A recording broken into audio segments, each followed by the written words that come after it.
Қайырлы күн, құрметті әріптестерім. Бүгінгі күндеріңізге сәттілік тілеймін.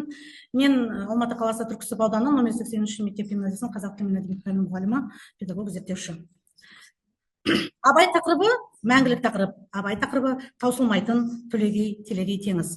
Менің тақырыбым Абай тағылымы рухани құндылықтар мен тіл мәдениеті 9-шы сыныпқа арналған, аптасына бір рет 34 сағат. Абай мұрасын зерттеу ұлттық руханият пен тілдік мәдениетті дамытудың, сондай-ақ жеке адамгершілік пен құндылықтарды қалыптастырудың маңызды құралы. Сондықтан Абай сабақтары рухани құндылықтар мен сөйлеу мәдениетін таңдау курсы. Бұдан әрі курс мектептің оқу процесінің маңызды бөлігі болып табылады. Курс оқушылардың рухани әлемін байытуға, ұлттық өзін-өзі дамытуға, Хакім Абайдың шығармаларының философиялық, этникалық және тілдік аспектілерін зерттеу арқылы сөйлеу мәдениетін дамытуға бағытталған. Менің енді түсінік хатта барлығы жазылған, мен сіздерге жұмысымның зерттеу реті, зерттеудің мақсаты, зерттеудің міндеттері, нысаны, нені білу керек, нені қолдану керек, нені ұйымдастыру керек, зерттеу бағытының практикалық маңызы. Енді зерттеу құрылымы мақсаты.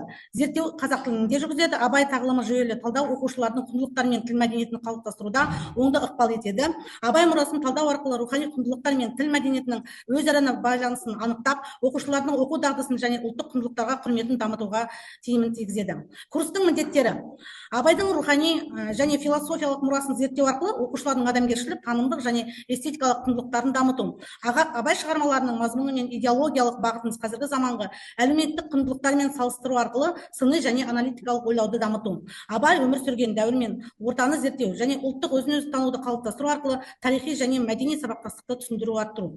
Абай идеяларын қазіргі заманмен салыстыру арқылы қоғам дамуындағы рухани құндылықтардың рөлін түсіну.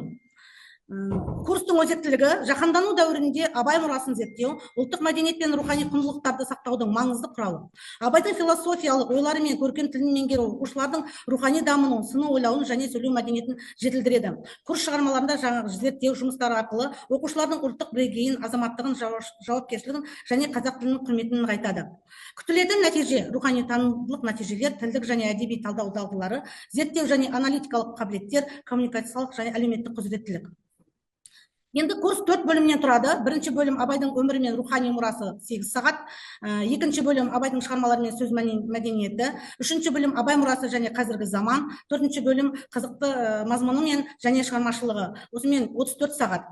Енді әр уақытта әрбір сабақты Абайдың батасы әдісімен аяқтау. Ұлы Абайдың әрбір нақыл сөздері жүрекке өсиет, санаға тағылым береді.